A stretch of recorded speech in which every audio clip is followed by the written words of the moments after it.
Welcome to Guns, Guns, Gear, and Guns with Gary Gunderson. I am Gary Gunderson. It's that special time of year again when the session's about to end and the politicians grandstand by trying to get their dead-on arrival bills through with unanimous consent, which means if anyone objects, it fails. So, of course, they decide to try this with an assault weapons ban, safe storage law, universal background checks, and others because they all want to pretend to be Jimmy Stewart in Mr. Smith Goes to Washington. And I'm going to stay right here and fight for this lost cause, even if this room gets filled with lies like these. Unfortunately, it's less dramatic when they all share the same talking points. Already in this year, there have been 627 mass shootings. There have been more than 600 mass shootings since the beginning of this year alone. So far, our nation has experienced this year 630 mass shootings. This is based off the Gun Violence Archive, which has redefined mass shootings and makes exponentially more of them compared to FBI statistics. I think the unspoken assumption is that this will not visit me. It will not happen to my family. When you consider that there have been 630 mass shootings already this year, sadly, the chances are quite good. Quite good?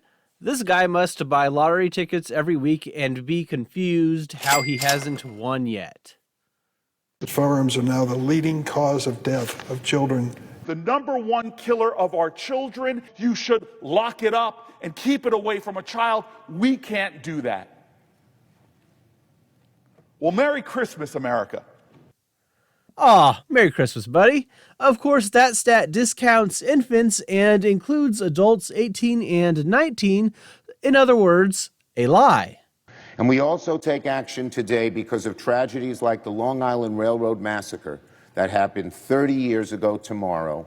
By passing the assault weapons ban today, the shooting he mentions here was done with a pistol, not a rifle, just worth mentioning. And of course they mentioned the Bipartisan Safer Communities Act, which they all tout as so great, but it wasn't enough. That was the most sweeping gun violence prevention legislation in nearly 30 years, but it didn't go far enough. This is another moment of crisis. Last year, for the first time in 30 years, we were able to pass modest but meaningful gun safety legislation, but it was not nearly enough, and it took 30 years just to do that. We had a moment last year, and we passed a bipartisan bill, and we thank our Republican colleagues who joined us on this bill. But now we know there is more to do.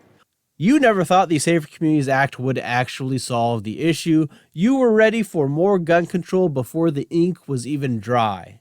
Canada, New Zealand, I can tell you the nations that have taken actions. There it is. I guess mentioning Australia isn't in vogue anymore, but countries that have effectively snuffed out the right to bear arms, not exactly an example Americans can get behind. But I do have to ask in all seriousness, 83 rounds in 60 seconds, that's what a farmer needs? That's what a rancher needs?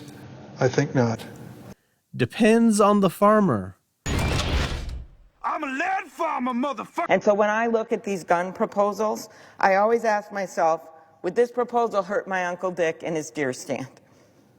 No. You know, I never noticed that it does mention deer stands in the Second Amendment. Funny how I missed that before. In the Heller decision, made it very clear that government can take steps, reasonable steps, to protect our nation. Great. Now do it with Bruin. This is a military weapon designed to kill people. That's it. These military-style assault weapons are weapons of war. Basically, every type of firearm imaginable has been used in war. To ban weapons of war would be a complete ban. We've heard that a lot from folks on the other side. They're trying to take our freedoms away. It's a strange freedom that regularly sends our children into lockdown. What kind of freedom is that? The thing that sends children into lockdowns would be murderers. That is illegal and nothing to do with the freedom. That would be like saying it's a strange freedom that allows you to defame and slander anyone, but you can't. That's illegal. Democrats also like to pretend that big government can protect you from anything. Is it safe to send our children to school? Move through their daily lives without fear of being gunned down by weapons of war. How is it that we can't keep our own people alive? What kind of nation tells its children that the only thing we can do in the wake of this crisis is to teach you how to hide? We can't protect you, so you know what we're going to do? We're going to teach you how to hide. The very ideal of liberty should be that our people should not live in fear. I promise you. I will even learn to stop people from dying. Yes, because they are all powerful, and I'm certain that always turns out well. We are much more permissive in this country about allowing felons, dangerous people, the mentally ill to get their hands on guns. I don't think anyone is permissive in allowing felons to get guns, and I think we do have a lot of mental illness.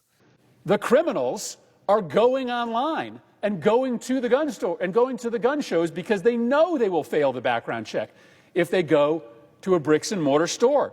That's what Seth Ator did. This is the only instance I have ever heard where they actually traced a firearm to someone who apparently did a private sale. If you look at the news reports, it just says law enforcement officials told the media this, but it never went into more detail. However, this guy was also reported for shooting rabbits by his neighbor's house, but the police apparently never investigated. But if they had, they could have found out he couldn't have a firearm, and maybe then the shooting would have been prevented. One study showed that there were 1.2 million online ads offering firearms for sale that would not require a background check to be done.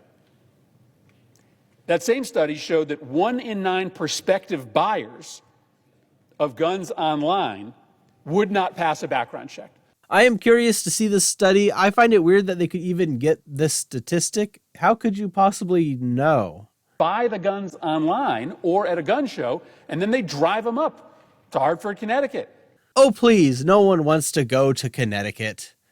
My bill would make it unlawful to intentionally distribute 3D printer files that can produce firearms or any related parts. We must end the stranglehold the National Rifle Association, the NRA, has on congressional Republicans. This time on Jeopardy! Why would the gun lobby support the ability to make firearms at home since they would not benefit financially? This just feels like a test of democracy. It really does. Want something, and we can't deliver it. You want to know why people are flirting with autocracy and dictatorship? It should be difficult to infringe on one of the Bill of Rights. It should be under the most scrutiny and strictest test before doing so.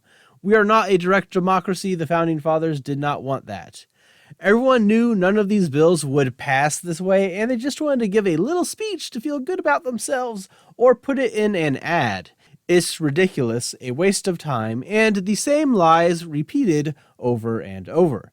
Anyways, that's all for today. What was your favorite quote here? Let me know in the comments below. If you have made it this far, please consider supporting me on Patreon, joining the Discord, subscribing to the channel, liking the video, and sharing it with others. Thanks for watching. It's that special time of year again when the session's about to end and the politicians grandstand, grandstand, grandstand.